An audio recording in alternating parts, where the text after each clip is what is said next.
할렐루야. 오늘 이 성전에 나온 여러분들을 주님의 이름으로 축복하고 사랑합니다. 우리 옆에 보는 인사합시다. 만나서 반갑습니다.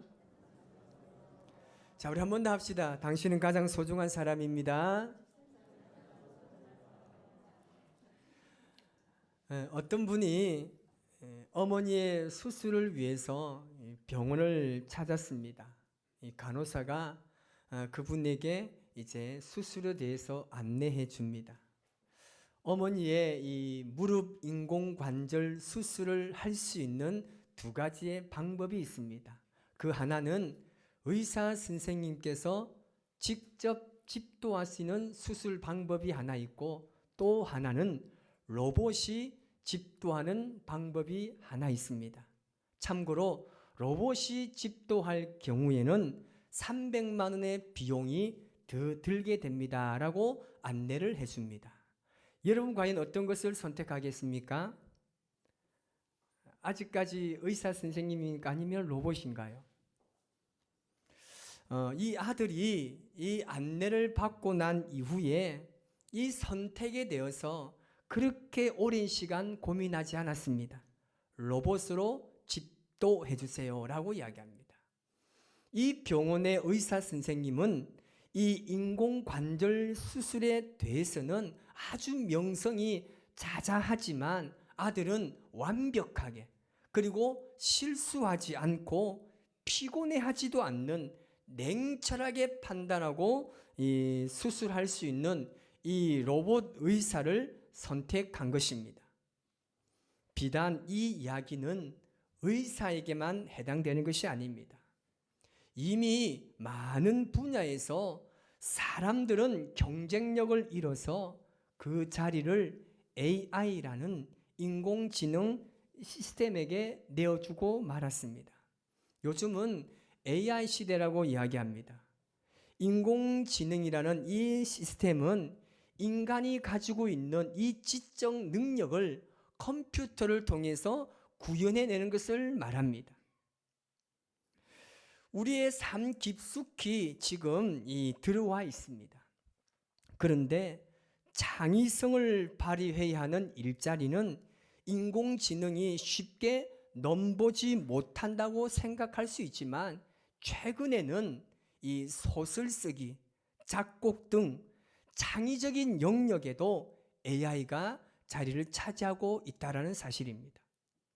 이런 가운데 영국의 BBC 방송에서 최근에 흥미로운 분석을 하나 내놓았습니다. 이 방송은 AI와 로봇이 많은 산업에서 인간을 대체하게 되었지만, 무엇보다도 이 사람의 감정이 중요한 직업에서는 이 로봇이 인간을 대신할 수 없을 것이라고 말했습니다. 그러면서 인간을 이해하고 소통하는 능력에 있어서는 AI는 인간과 거의 경쟁할 수 없다고 보도했습니다. 물론 이 인간의 얼굴과 목소리로 이 감정을 인식할 수 있는 소프트웨어가 계속해서 개발 중에 있고, 현재에도 여러 분야에서 사용되고 있습니다. 우리가 잘 아는 집에 보면 조그만 음성 인식기가 있잖아요.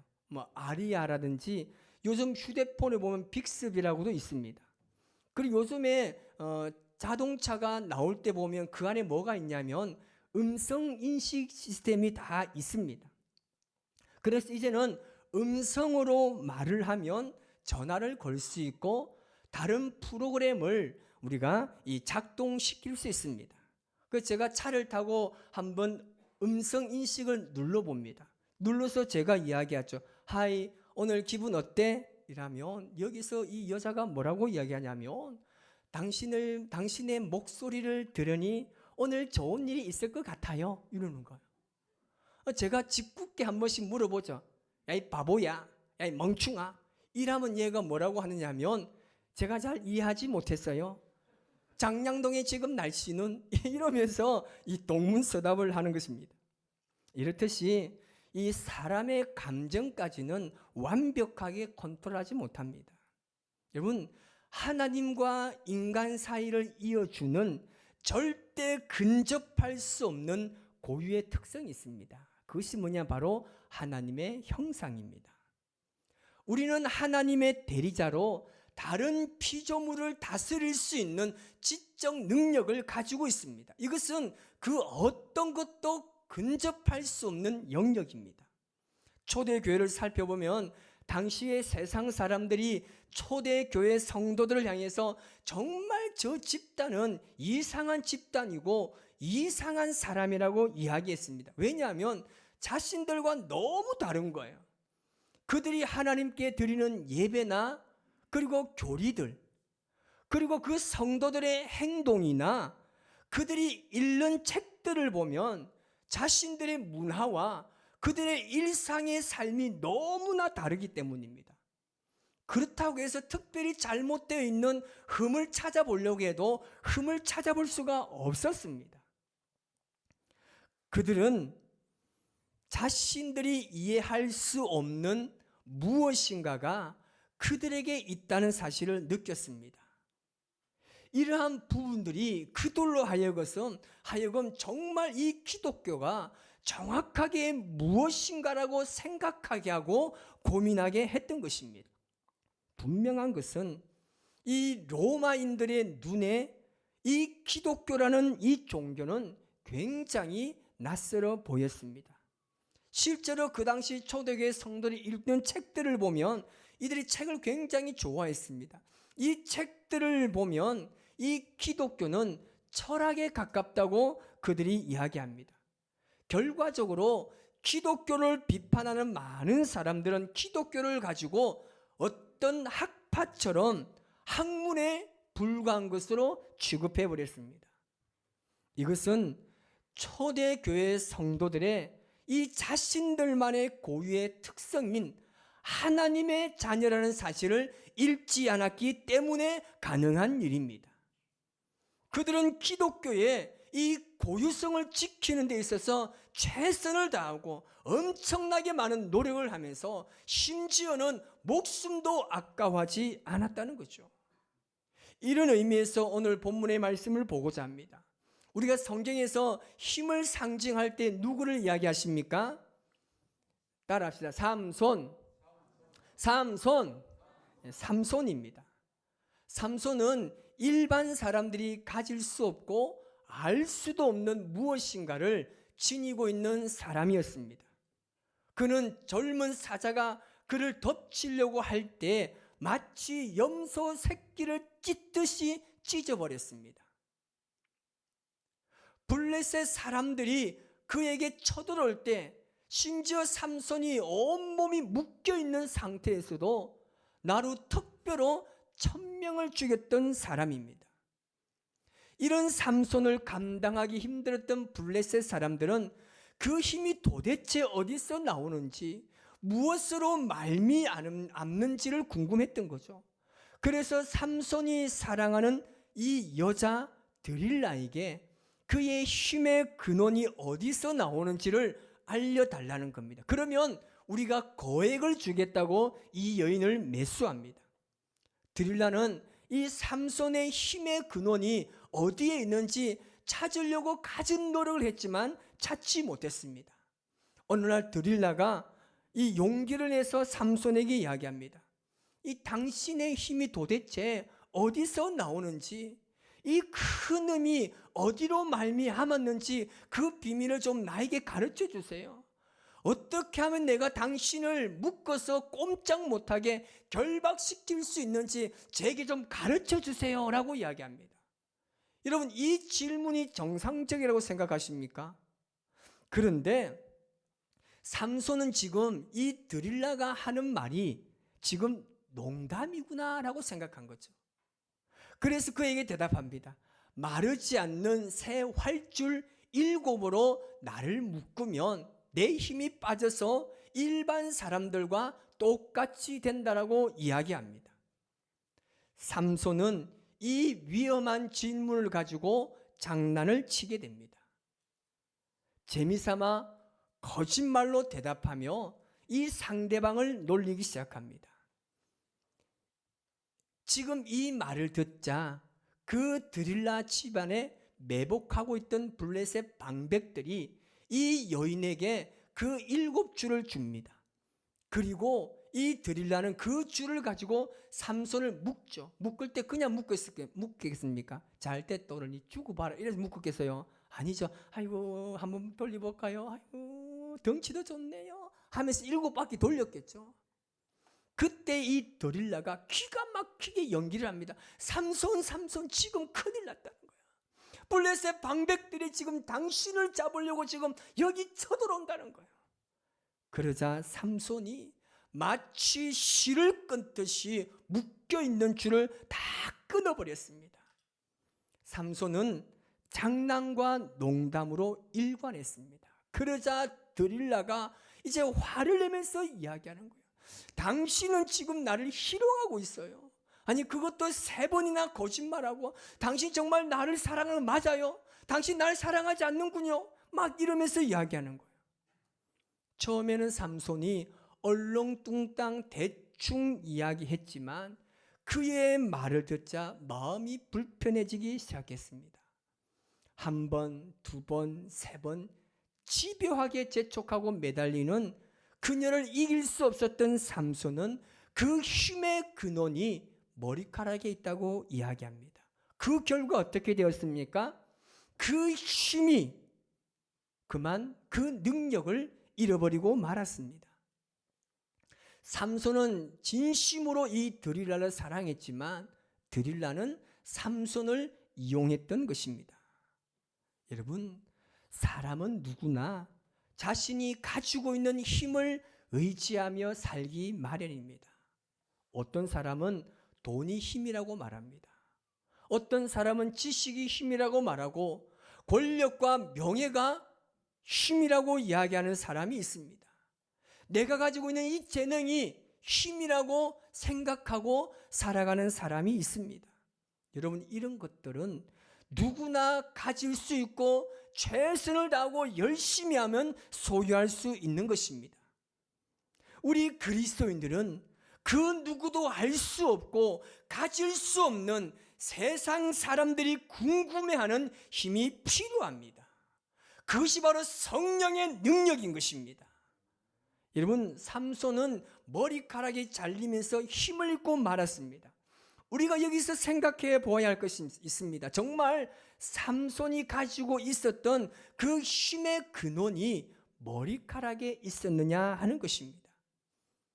우리가 이것을 알기 위해서는 삼손이 그 큰 힘을 사용할 때 그에게 어떤 현상이 일어났는지를 우리가 살펴보면 그 삼손의 힘의 근원을 알 수가 있습니다.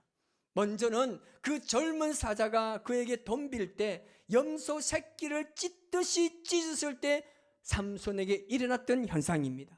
사사기 14장 6절 말씀을 우리 같이 한번 읽어보겠습니다. 여호와의 영이 삼손에게 강하게 임하니 그가 손에 아무것도 없이 그 사자를 염소 새끼를 찢는 것 같이 찢었으나 그는 자기가 행한 일을 부모에게 알리지 아니하였더라. 아멘. 삼손에게 있는 그 힘, 그 힘의 근원은 머리카락이 아니라 어디라고 말합니까? 하나님의 영이라는 사실을 알 수 있습니다. 그리고 삼손이 이 블레셋 사람 1000명을 죽일 때도 마찬가지입니다. 사사기 15장 14절 말씀입니다. 시작. 삼손이 레히에 이름에 블레셋 사람들이 그에게 마주 나가며 소리 지를 때 여호와의 영이 삼손에게 갑자기 임하심에 그의 팔 위에 밧줄이 불탄 삼과 같이 그의 결박되었던 손에서 떨어진지라. 아멘. 여호와의 영이 갑자기 임하게 되자 삼손에게 그 힘이 생겨났던 겁니다. 그런데 사사기를 보면 이 같은 현상은 삼손에게만 일어난 것이 아닙니다. 사사시대에 가장 먼저 사사로 임명받았던 온니엘에게도 이런 현상이 일어났습니다. 사사기 3장 10절 말씀을 우리 같이 한번 보겠습니다. 여호와의 영이 그에게 임하셨으므로 그가 이스라엘의 사사가 되어 나가서 싸울 때 여호와께서 메소포타미아 왕 구산 리사다임을 그의 손에 넘겨주심에 온니엘의 손이 구산 리사다임을 이기니라. 아멘. 이 메소포타미아 왕 구산 리사다임은 이스라엘 백성들을 8년 동안 압제하고 괴롭혔던 왕이라는 거죠. 그 왕의 압제 속에, 고통 속에 살아가는 그 이스라엘 백성들에게 온니엘을 사사로 세우자 온니엘에게 하나님의 영이 임하심을 통하여서 이 왕을 이긴 겁니다. 뿐만 아니라 300명의 용사로 미디안 군사 13만 5천 명을 이긴 기드온도 마찬가지입니다. 사람의 눈에 보이는 머리카락의 힘이 있었던 것이 아니라 하나님의 영이 임할 때 그에게 힘이 생겨난 것입니다. 그런데 그의 머리털이 밀리자 그 힘이 있었던 그 힘이 온데간데 사라졌습니다. 그런데 여러분, 이 삼손의 머리카락이 잘림으로 인해서 한순간에 힘이 사라진 것이 아닙니다. 머리카락이 잘린 것은 하나의 징후이자 결과였습니다. 하인리히의 법칙이라는 법칙이 있습니다. 이것은 1대 29대 300의 법칙이라고도 말하는데, 어떤 대형 사고가 발생하기 전에 그와 관련되어 있는 수십 차례의 이 경미한 사고가 생기고, 그리고 수백 번의 징후들이 반드시 나타난다는 뜻의 통계적 법칙입니다.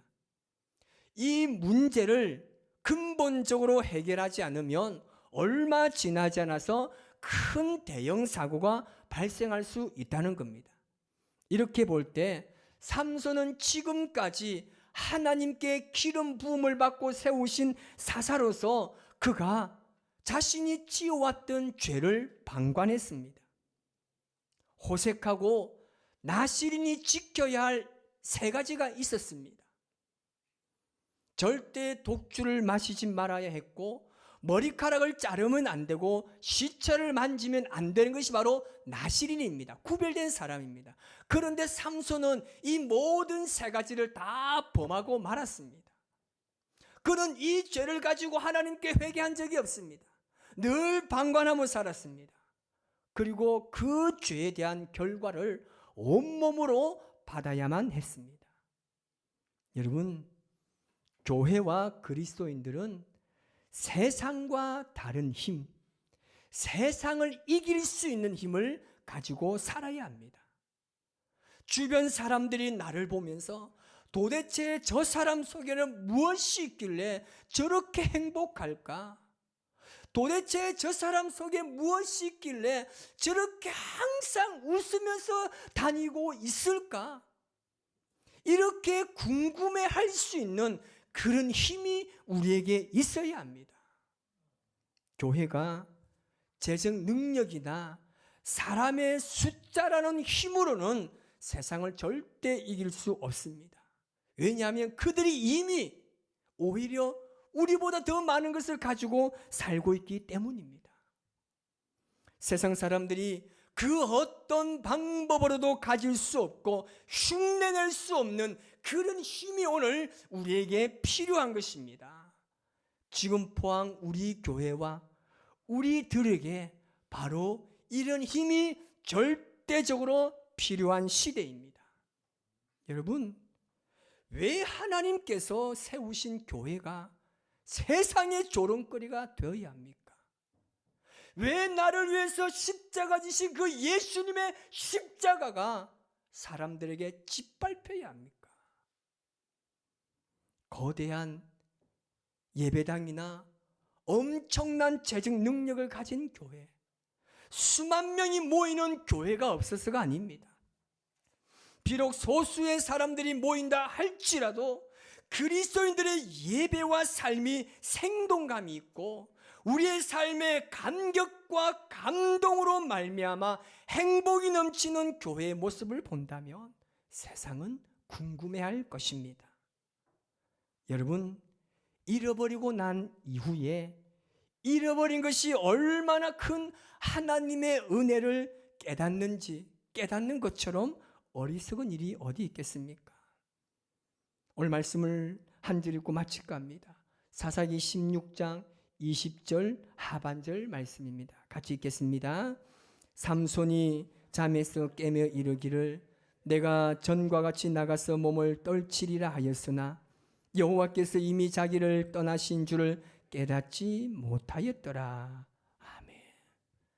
여러분, 이것이 세상 사람들이 우리를 조롱하는 이유입니다.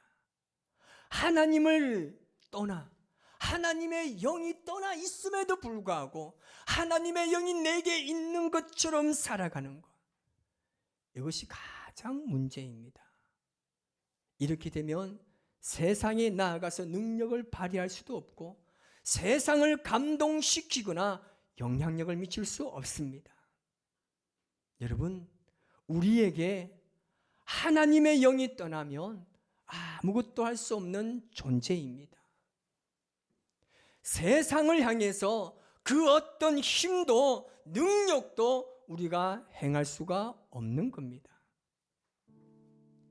우리는 세상이 알 수 없고 알지도 못하는 절대 근접할 수 없는 성령의 사람입니다. 이렇게 우리는 구별된 삶을 살아야 합니다. 예배 생활, 기도 생활, 전도 생활, 그리고 구제의 삶, 이것들이 여러분 세상 사람들이 볼 때는 아무것도 아닌 것 같지만 거기에 그리스도인의 힘의 근원이 있다는 사실을 믿으시기 바랍니다. 우리가 이것을 깨달아 알아야 하나님 앞에 나라는 존재를 발견할 수 있습니다.